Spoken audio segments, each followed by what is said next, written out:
চলে যেতে দেন। এর আখের গুছানো কিন্তু আপনাদের জন্য ভালো হবে না। আপনারা 1 থেকে 6 এর কথা মনে রাখেন, 111-এর কথা মনে রাখেন। শেখ হাসিনা সারা দুনিয়াতে কিভাবে ইন্টারন্যাশনাল লবিস্টদেরকে কাজে লাগিয়ে বিএনপি জামাতের সরকারকে জঙ্গি মদতপুষ্ট, জঙ্গি মদতদাতা বানিয়েছিল, ইসলামী ব্যাংক দখল করার তত্ত্ব হাজির করেছিল, বাংলাদেশে সন্ত্রাসবাদ ফিরে আসছে, দিল্লির নিরাপত্তা তৈরি হয়েছে।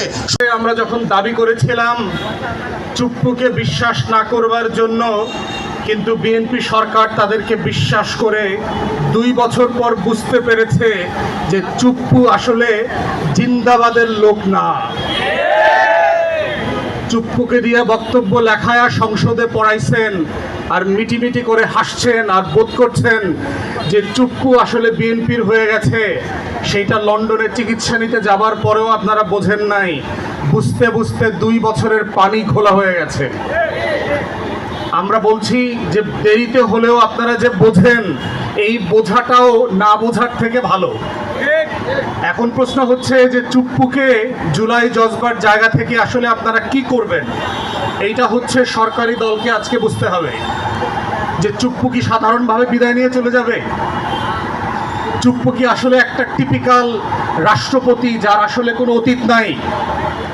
এই চুপ্পু হচ্ছে সেই লোক যে ছাত্রলীগ কোটায় যুদ্ধের পরে রেশনের দুধ বিক্রি করার ডিলারশিপ পেয়েছিল এবং 72-73 সালে সেই আমাদের দুর্ভিক্ষ পীড়িত নতুন বাংলাদেশে দুগ্ধপোষ্য শিশুদের জন্য সারা দুনিয়াতে যে দুধ আসছে, পাউডার দুধ, এই দুধের দুর্নীতি করে যিনি জেলে গিয়েছিলেন, উনি এত বড় ফজিলতের একজন অলিয়া মানুষ, এবং ওনার সাথে 73-74 সালে জেল খাটছে এমন লোক জাসদ ছাত্রলীগ করা, তাদের সাথে পার্সোনালি আমার কথা হয়েছে এবং তারা বলেছে যে আমরা একসাথে জেল খেটেছি।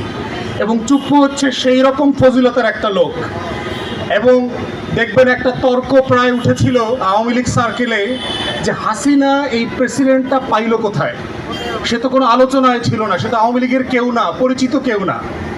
এখন এখানেই হচ্ছে আমিরুল ইবলিস শেখ হাসিনার মাহাত্ম্য। যিনি ইবলিসের আমির, তিনি তো আসলে বোঝেন যে কাকে আসলে প্রেসিডেন্ট বানাইতে হবে। কারণ যদি শয়তান না চেনে, ওর তো নেংটি ধরে টান দিতে পারবে না, কারণ সে তাকে তো বিপদে ফেলবে। এই জন্য হচ্ছে এইরকম একটা টাউট ক্রিমিনালকে, চুপ্পু নামক এই লোকটাকে রাষ্ট্রপতি বানাতে হয়েছে। তারপরে দেখেন তিনি বিচারক ছিলেন, জাজ ছিলেন, তার সাথে চাকরি করেছে। সকল জাজরা আমাদেরকে বলেছে সে খুবই দুর্নীতিবাজ বিচারক হিসাবে জাজদের মহলে পরিচিত ছিল। তারপরে তিনি কমিশনার হলেন দুদকের কমিশনার হওয়ার পরে আমাকে লোকজন বলেছে চুপ্পুকে বস্তা ভরে টাকা দিয়ে আসছে। এরকম লোক আমাকে বলছে যে আমি নিজে বস্তা ভরে চুপ্পুকে টাকা দিয়ে আসছি দুদকের কমিশনার থাকা অবস্থায়। এই রকম ফজিলতের শয়তানকে এরপরে হচ্ছে এসালম হায়ার করে ইসলামী ব্যাংকে বসাইছে। তাহলে চিন্তা করে দেখেন কিরকম একটা ক্রিমিনাল টাউট, এই শতাব্দীর সেরা টাউটদের একজনকে বাংলাদেশ রাষ্ট্র তার পিপলস রিপাবলিক অফ বাংলাদেশ, যে নাম রক্ত দিয়ে স্বাধীন করা একটা দেশের সর্বোচ্চ ব্যক্তির আসনে বসিয়েছিল।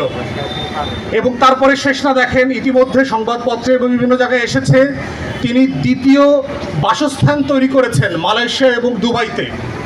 তার দুবাইয়ের যে পার্মানেন্ট রেসিডেন্সি কার্ড, সেটা পর্যন্ত অনলাইনে চলে আসছে।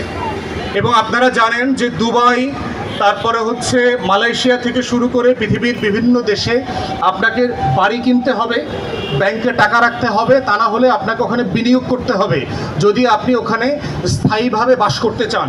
ওখানে পার্মানেন্ট রেসিডেন্সির শর্ত হচ্ছে তাই। তাহলে চিন্তা করে দেখেন একজন সরকারি চাকরিজীবী কয় টাকা বেতন পেলে পরে দুবাইতে তার পক্ষে এগুলো করে রেসিডেন্সি কেনা সম্ভব। তাহলে তার আগের যে দুর্নীতি, সেই দুধ চুরি থেকে শুরু করে দুদক আর ইসলামী ব্যাংক দখল, প্রত্যেকটার সাথে কিন্তু চুপ্পুর চরিত্র মিলতেছে দেখবেন। অতএব সেই চুপ্পুর ব্যাপারে আমরা বর্তমান সরকারকে বলছি, মাননীয় প্রধানমন্ত্রী, যথেষ্ট পরিমাণ পানি কিন্তু গড়িয়ে গেছে।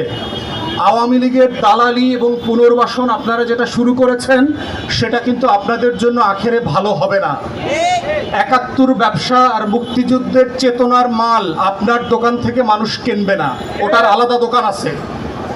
যেই দোকান আওয়ামী লীগের ট্রেড লাইসেন্স পণ্য বিক্রি করে সেই দোকান থেকে ৭২-এর সংবিধান কিনবে না মান্য কোনো দোকান।